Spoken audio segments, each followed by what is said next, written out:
Fala pessoal, tudo certo? Eu sou o professor Gustavo Ferreira. E eu sou o professor Gustavo Batista. E esse é o fascinante mundo do sensoriamento remoto. O maior podcast em língua portuguesa de geotecnologias e sensoriamento remoto do mundo. Olá, nós estamos começando mais um episódio do podcast O Fascinante Mundo do Sensoriamento Remoto. Hoje, episódio 206, e vamos dar continuidade ao episódio passado, quando a gente começou a falar sobre o que rolou na COP28. Na parte 1, a gente abordou os instrumentos financeiros, o porquê que eu fui para a COP e por que o trabalho que a gente desenvolveu está associado à geração de ativos de conservação de bioma e toda a discussão nesse sentido, mas hoje a gente vai fazer uma síntese do que foi discutido, dos 10 principais pontos que foram discutidos na conferência das partes sobre mudanças climáticas, a COP28, que ocorreu em Dubai há 2 semanas atrás. Antes disso, boa noite, meu amigo, tudo bem com você? Boa noite, professor, tudo certo? Bom, o episódio vai ao ar no Natal, né? Dia 25. Dia 25. Então é isso, que maravilha. E na semana do Ano Novo, né? Isso. Aliás, a semana começa no domingo, né? Formalmente. Dia 24, né? Mas então o próximo já será no ano que vem, né? Isso. E aí a gente já tem, né, uma retrospectiva e perspectiva também preparada aí para esse dia. Mas hoje a gente vai dar continuidade àquele papo, né, sobre as questões da COP, focado aqui nessa parte de síntese, né, o que saiu de lá em termos de proposições, enfim. E é importante que o pessoal esteja atento a isso, né, e até mesmo eu, né, ouvir aqui tudo que foi passado por você que estava lá, né, para a gente que é da área, é muito importante, é um evento muito importante, né, enfim, é de uma magnitude absurda, e tudo isso que foi passado, tudo que foi proposto, para a gente, inclusive, retirar dessas proposições alternativas de estudo, de monitoramento, enfim, né, para colocar isso em prática. Então é muito importante a gente estar por dentro desses assuntos também, né? Nem só de técnicas, né, que o profissional de geotecnologias vive. Então a gente precisa estar inserido nesse meio para entender e até como utilizar as técnicas que a gente tanto sabe para tirar um bom proveito. Perfeito. Eu acho que dentro de cada ponto que a gente for discutir, eu acho que é legal a gente pensar também como é que a gente pode contribuir dentro da discussão do sensoriamento, das geotecnologias, nesse sentido, né? Eu acho que a gente pode começar, eu acho que o que o documento trouxe de início, que eu acho que é muito importante, é frear o aquecimento em 1,5 graus Celsius, que foi considerada a meta mais ambiciosa do Acordo de Paris, né? Ela é considerada como a adoção do balanço global desse Acordo de Paris. Por que é uma meta audaciosa? Porque as previsões, os cenários futuros, isso para 2100, tratam de perspectivas até de temperaturas muito maiores em termos globais. A gente já teve, o ano passado, uma verificação de ultrapassar os valores de temperatura média global, e a gente tem vivido também várias ondas de calor. Esse ano já estamos na 9ª onda de calor, né? Que é quando você tem mais de 2 dias com 5 graus acima da média usual para o período. Então, eu acho que é extremamente ambicioso a gente avaliar essa possibilidade, e eu acho que é muito importante o documento bater nessa tecla. Não deixar passar de 1,5 graus, essa tem que ser a perspectiva. E como é que a gente monitoraria isso? Nós temos vários sistemas sensores termais. Aliás, dentro da nossa formação Sistemas Sensores, a gente tem uma quantidade de aulas específicas sobre sistemas termais. E desde o Landsat 5, que isso vem se popularizando. É claro que se usa pouco, é um tipo de dado que se explora pouco, mas na análise de ilhas de calor, na análise de dinâmica térmica, principalmente de áreas continentais, né? No caso do Landsat, você tem uma banda 11 que te permite investigar também corpos d'água maiores, como oceanos e tal, porém, são leituras, né, de temperaturas normais, ou seja, não são anomalias térmicas, porque para se fazer essa análise de anomalias térmicas, como erupções vulcânicas, frentes de fogo, a gente precisaria estar com sensores trabalhando entre 3 e 5 micrômetros. Então, eu acho que é importante não permitir que se passe de um aumento de, no máximo, 1,5 grau. É uma meta ambiciosa, que vem do Acordo de Paris, mas que foi mantida agora em Dubai, e eu acho que isso é um dos grandes avanços dentro dessa síntese, né, do documento final do que foi acordado entre as diversas partes que fizeram parte da COP28, né, Gustavo? Sim. E assim, voltando para a questão profissional também, a minha opinião é de que o uso e até mesmo a evolução dos sistemas sensores voltados para o termal, né, vai ser bem crescente agora por conta desse tipo de monitoramento. Né? É claro que eu estou partindo da premissa de que todo mundo vai continuar preocupado e estudando, monitorando, né? Porque se a gente for retornar ao passado, não foi muito assim. Mas eu acho que a gente ainda vai acabar sendo demandado um pouquinho mais na construção de métodos para avaliação dessa faixa do espectro, né, especificamente. Então, não só em ambientes urbanos, né, mas eu acho que também, enfim, correlacionar isso com outros dados, né, de florestas, de maciços florestais e tal, e entender a dinâmica a nível global, principalmente, né? O que a gente já comentou no episódio passado, de que essa questão dos datasets globais, né, para o entendimento desse tipo de fenômeno é muito importante. Então, você ter um dataset já, né, processado e servido ali em nuvem, com dados coletados de sensores termais, vai ser muito bom para a gente conseguir entender profundamente como está acontecendo esse tipo nessa dinâmica aí em termos de temperatura.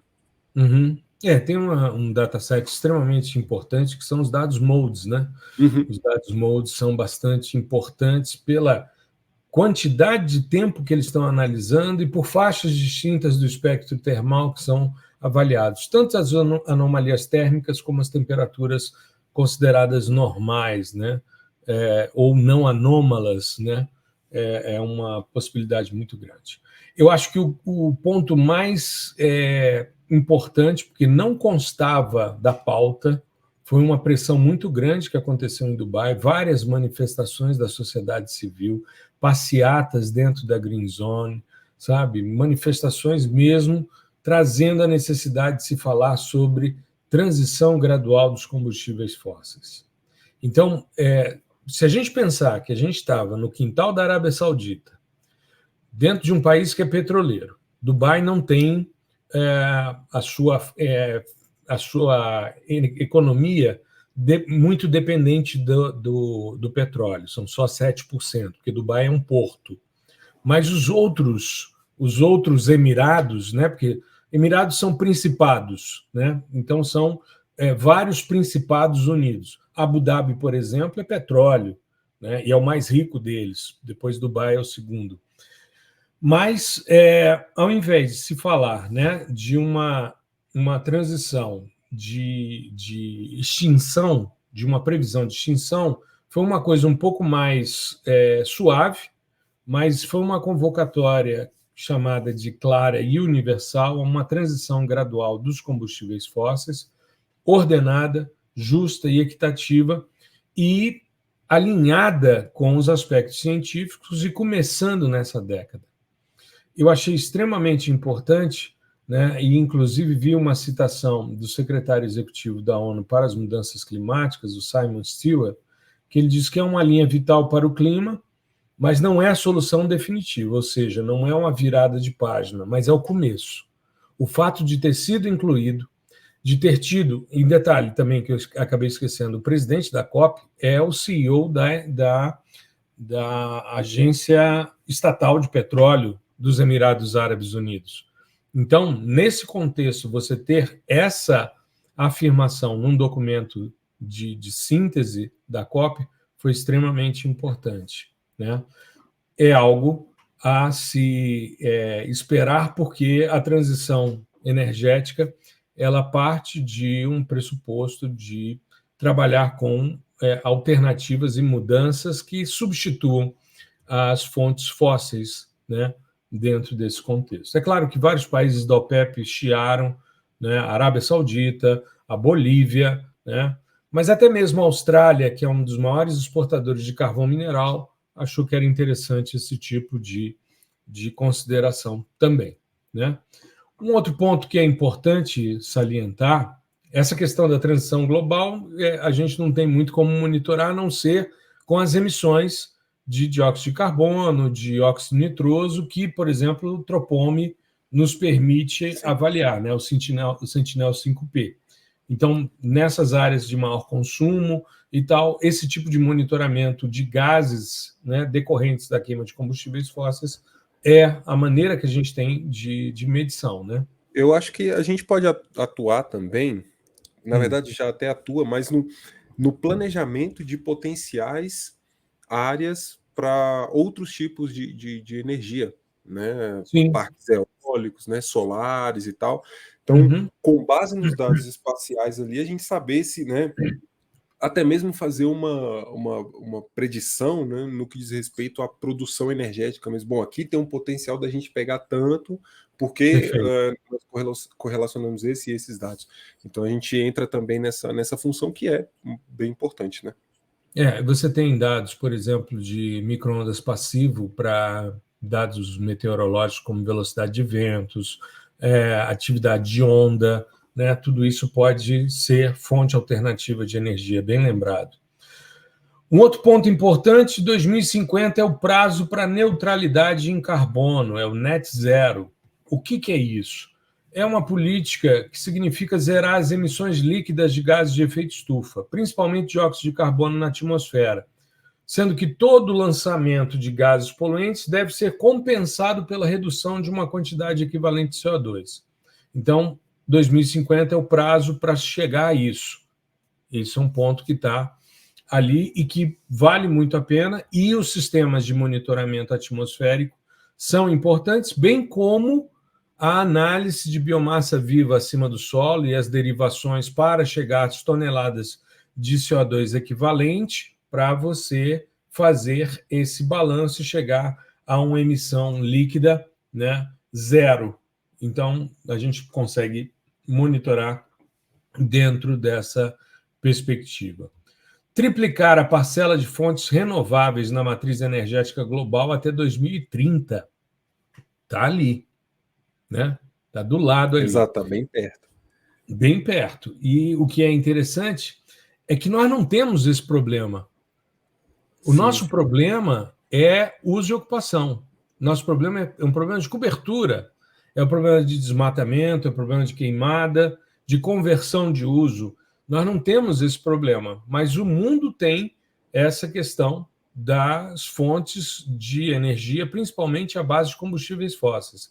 Então, essa triplicação de parcelas de fontes renováveis até 2030 é um compromisso audacioso, extremamente importante, e duplicar a taxa anual de eficiência energética também até 2030. Ou seja, basicamente usar menos energia para gerar o mesmo nível de serviço, ou seja, aumentar a eficiência energética e, então, duplicar a eficiência e triplicar as fontes renováveis. É extremamente audacioso, porque tudo está aí já 2030. Mas ou faz isso, porque os boletos também estão batendo na porta. Então, a gente tem que ser eficiente. Uma outra coisa que não nos atinge, mas que é extremamente importante de se discutir, é acelerar os esforços para reduzir o carvão mineral. Eu me lembro o primeiro projeto de mecanismos de desenvolvimento limpo financiados pelo Banco Mundial no Brasil foi da Plantar, e era justamente isso: gerar siderurgia com carvão vegetal ao invés do carvão mineral, e com isso reduzir as emissões de gases de efeito estufa, né, partindo-se do pressuposto que o carvão que a gente utiliza na nossa siderurgia aqui teria uma eficiência de queima tão grande quanto a do hemisfério norte. Por quê? Porque eu participei dessa reunião e todos os dados que eram utilizados eram dados de literatura, não se monitorava, não se discutia monitoramento, e era tudo baseado na queima do combustível do carvão mineral da Alemanha. Só que o nosso carvão ele foi gerado, quando da formação dos reservatórios de carvão, o nosso foi gerado em período de glaciação e no local de cobertura de gelo. Porque normalmente nas glaciações, um dos hemisférios fica coberto de gelo até a região dos trópicos. E foi o que aconteceu. O nosso carvão de Santa Catarina tem um poder de queima muito baixo, porque ele foi gerado dentro de um contato com essa quantidade de gelo, enfim. Então, ele não gera tanta cinza, não é tão eficiente, não tem um poder de queima tão grande como o carvão alemão. Mas, enfim. Um outro aspecto que eu acho que é importante e para nós é extremamente significativo é fortalecer mecanismos florestais como o Fundo Amazônico, ou seja, promover projetos para prevenção e combate ao desmatamento e também a conservação e uso sustentável das florestas. Como a gente falou no episódio passado, essa COP teve mais lobistas do que ativistas. E agora a discussão dos mercados, dos mecanismos de quem vai gerar os recursos para pagar a conta tem sido mais constante.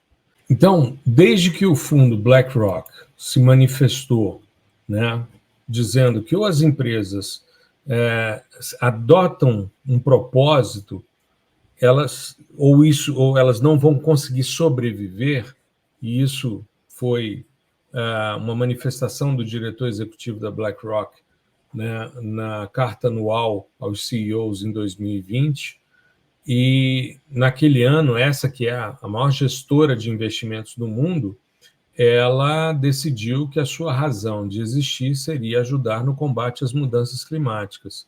Então, ou a gente pensa como a gente mantém a estrutura financeira funcionando, fortalecendo mecanismos, como é o caso do Fundo Amazônia, né, como é o Fundo de Perdas e Danos, que a gente falou no episódio passado, ou então a gente não consegue efetivar os processos. Se não meter a mão no bolso, se não remunerar aqueles que estão se dedicando para preservar, são os proprietários de terra, os indígenas, quilombolas, ribeirinhos, os pequenos produtores, se você não fizer isso, você não consegue avançar numa temática tão importante como a das mudanças climáticas. E é importante, eu hoje, por exemplo, tive a qualificação na semana passada, mas hoje estou comentando aqui, de uma dissertação de um aluno meu, em que a gente está vendo o quanto se perdeu num período de 10, 12 anos, na macro, que é o principal eixo de desmatamento hoje na Amazônia, o quanto se perdeu de ativos florestais, ativos de conservação de bioma, a partir do processo de desmatamento.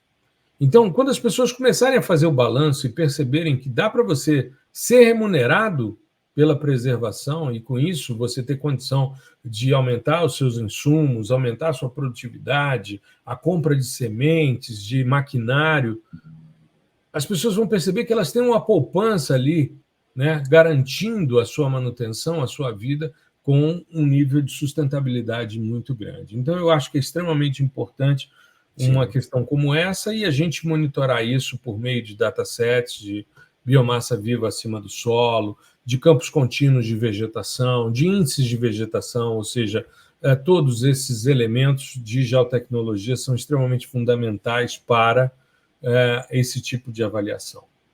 Uma outra coisa importante nesse relatório foi a necessidade de atingir o pico das emissões globais em 2050. Aí a gente fica, mas como assim? Vai atingir o pico? Não, a ideia é você atingir o máximo, até no máximo 2050, porque a partir daí tem que decair. Ou seja, as emissões globais passam de crescentes para decrescentes. E o monitoramento atmosférico é extremamente importante para a verificação dessas emissões, e aí eu retomo sistemas como é o caso do Sentinel-5P, né, o Tropome, que é um sistema extremamente elegante e eficiente para esse tipo de análise. Dentro dessa linha que a gente falou ainda há pouco de fundos, um dos aspectos também importantes que foi tratado no documento foi a operacionalização do Fundo de Perdas e Danos. Esse fundo, nós falamos no episódio passado, mas ele já recebeu doações voluntárias do Japão, Emirados Árabes Unidos, Reino Unido e Alemanha, e essas doações já somam 420 milhões de dólares. Além disso, ele vai ficar hospedado no Banco Mundial e será administrado por um conselho formado por 26 membros, sendo 12 de países desenvolvidos e 14 de países pobres e emergentes. Então, há um equilíbrio nessa gestão, né? O fundo vai subsidiar, né, os efeitos adversos das mudanças climáticas, né, como, por exemplo, a subida do nível do mar, deslocamentos, realocação, migrações. Você tem países que vão perder território com a subida do nível do mar, né? Um amigo estava comigo outro dia almoçando e dizendo: pô, mas como é que é isso? Porque se derreter, por exemplo, o Ártico não tem problema, porque é gelo em água. Eu falei, se você encher um copo d'água de gelo, um copo de gelo, e depois encher de água, quando o gelo derrete, você não tem o transbordamento. Mas a questão é que você tem a Antártica, que é gelo sob terra. Você tem a Groenlândia, que é gelo sob terra, né? E não é uma questão, eu pensava muito sobre isso, mas ali é um grande deserto gelado, não tem vapor d'água, então não retém gases de efeito estufa e se vai embora para o espaço sideral. O problema é o aquecimento da água.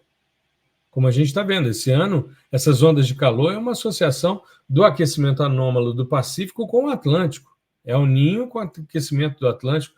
Então, a gente não pode deixar de entender esses drivers, né, das mudanças climáticas. E eu diria, né, para a gente fechar em 10 pontos, e estamos caminhando aqui em direção ao final, né, da nossa discussão, o último ponto importante, na minha percepção, é o delineamento de uma meta global de adaptação. A meta global de adaptação é um compromisso coletivo que é vinculado ao artigo 7.1 do Acordo de Paris, que estabelece como objetivo aprimorar a capacidade de adaptação do mundo, fortalecendo a resiliência e reduzindo a vulnerabilidade às mudanças climáticas. Essa proposta que foi feita no Acordo de Paris em 2015, ela foi uma proposta que foi trazida por um grupo africano de negociadores em 2013, e a meta deve funcionar como uma estrutura unificada capaz de impulsionar a ação política e o financiamento para adaptação na mesma escala que já acontece com as medidas de mitigação. Isso daí vai implicar no estabelecimento de diretrizes e objetivos específicos e mensuráveis para a ação em escala global, bem como aprimorar aí o suporte e o financiamento para a adaptação oferecida aos países em desenvolvimento. Então, é mais uma ação para auxiliar os mais vulneráveis às mudanças climáticas. E aí a gente tem monitoramento do nível do mar, né, dos avanços, as secas severas são possíveis de serem monitoradas principalmente por análises de séries temporais de índices de vegetação, atividade de evapotranspiração, disponibilidade de chuvas também nesses contextos, ou seja, todos esses aspectos são possíveis e passíveis de serem monitorados por dados geotecnológicos. E eu, apesar de, né, a gente olhar e dizer, tudo bem, foi uma proposta acanhada, eu acho que nós tivemos avanços. Pela primeira vez se falou de transição para o fim do uso dos combustíveis fósseis. Pela primeira vez se estabeleceu um fundo de perdas e danos.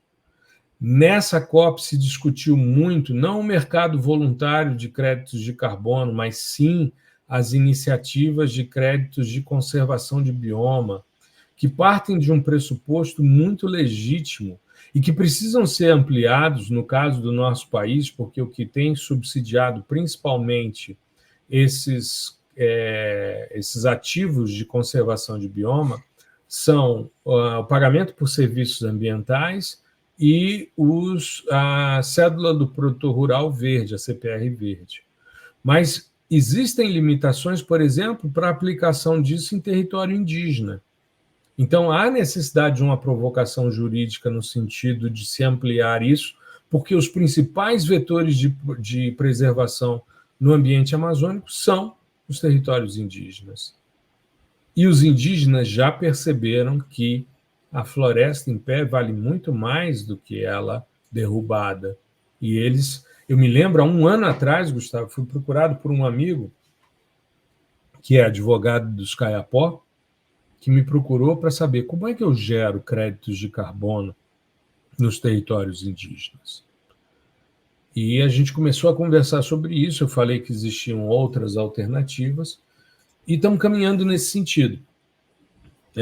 Eu estive conversando com algumas lideranças indígenas durante a COP, porque no espaço que estávamos ali no Extreme Hangout, a gente esteve com várias lideranças indígenas, algumas delas ligadas à Conafer, né? Mas nós tivemos, no quinto dia foi o Dia dos Indígenas, nós tivemos uma representatividade muito grande de diversas etnias.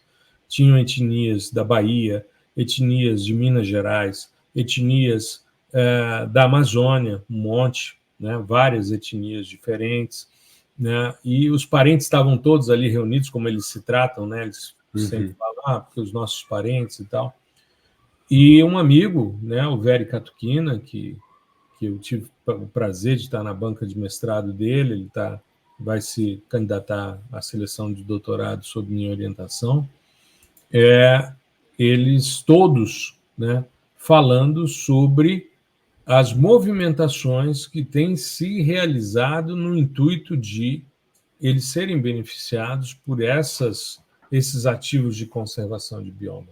Então, é algo que não tem volta e que ou a gente entra nessa onda de sustentabilidade e apoia as alternativas contra os efeitos adversos das mudanças climáticas, ou o boleto vai bater na porta. E é como disse Bob Richards, outro dia eu estava vendo uma definição. Bob é o CSO da Planetary X, e é um dos cientistas de ciência planetária mais brilhantes que eu conheço, foi discípulo do Carl Sagan, e o Bob disse o seguinte: a gente precisa do planeta, o planeta não precisa da gente. Sim. A pandemia mostrou isso, né? Se a gente fica em casa fechadinho, a resiliência se manifesta e a qualidade ambiental retorna em alguns patamares. Claro que para você voltar ao que era num ambiente resiliente, você não pode ter extrapolado a resiliência daquele ambiente, né? Exatamente. Mas eu acho que é isso, meu amigo. Essa seria a síntese do que eu vi em Dubai, na COP, do que a gente discutiu, do que a gente leu, do que a gente ouviu, né? E muito das discussões que rolaram também entre os grupos, as conversas. Foi muito proveitoso. Foi uma experiência única, e aconselho a todos que são envolvidos nas questões ambientais. A gente tem o ano que vem a COP29 no Azerbaijão, em Baku, e a COP30 em Belém. E aí é em casa, né? Vale muito a pena estar presente, participar das discussões e ficar atento ao que está acontecendo. Exatamente. Eu achei muito interessante que sai um pouco da perspectiva de só ficar no mundo das ideias, né? Não, beleza, vamos estabelecer aqui algumas diretrizes, algumas metas. Metas a gente já está acostumado com isso de outras conferências, né? Outros eventos desse tipo. Só que agora, é claro, tem um agravante de que a gente está sentindo a coisa na pele, né? Então, assim, não é mais só um bando de cientistas falando que pode acontecer, não, já está acontecendo. E aí surgem essas alternativas, por exemplo, sair dessa perspectiva de conscientização. Cara, vamos conscientizar, que foi desde quando eu era pequeno, sabe? Para uma perspectiva de, beleza, e se a gente te pagar para você conservar, né? Para preservar esse meio. E se a gente, né? Se a gente te pagar mais do que você ganharia se você degradasse, sabe? Se você fizer disso um ativo financeiro, beleza, já que a gente está num jogo, na lógica, né? Dessa estrutura que é basicamente voltada para a economia, então beleza. Então vamos jogar o jogo dos caras, sabe? Exato. E tentar tirar proveito disso, porque né, a gente já viu, são anos e anos e anos tentando conscientizar e tá difícil. E agora com isso, essa síntese mostrou assim muita potencialidade, sabe, em fazer essa roda realmente girar. O que eu imagino é que, cara, é uma roda gigantesca, só que a partir do momento em que ela, né, pegar uma tração, girar uma vez, ela vai continuar com cada vez mais velocidade, até isso se internalizar na nossa vivência diária. No modus operandi, né? Exato, e a gente acostumar com isso, sabe? Seja transição energética, ativos ambientais, enfim, e isso ser comum. Eu acho que, né, a gente está tentando, se esforçando, o pessoal, né, os profissionais aí da área, incluindo a nossa, estão fazendo o máximo para a gente conseguir chegar nesse ponto e reduzir esses danos aí. Maravilha, maravilha. Queria agradecer a nossa audiência, desejar um Feliz Natal para os que estão ouvindo na segunda e um ano novo maravilhoso, porque o próximo episódio já é ano que vem. Exatamente. E aí a gente vai falar sobre retrospectiva e perspectiva, como a gente sempre costuma fazer, né, já há algum tempo. Aliás, nós começamos em 2020, né, já vai ser aí a quarta vez que a gente fala sobre retrospectiva e perspectiva. Muito legal. Quando fizer 5 anos, aí a gente faz um episódio das perspectivas que a gente tinha, que deu certo e as que não deram, sabe? Só não, o que a gente tinha de perspectiva que realmente concretizou e o que não foi. Acho Mas muita coisa que a gente pensou foi e aconteceu. Sim. Mas eu acho legal a gente ter esse resgate aí. Com certeza, com certeza. Meu amigo, um grande abraço para você e a toda a nossa audiência fica o meu abraço também. Tudo de bom. Isso, um abraço e até mais, pessoal. Muito obrigado por prestigiar o nosso podcast. O fascinante mundo do sensoriamento remoto.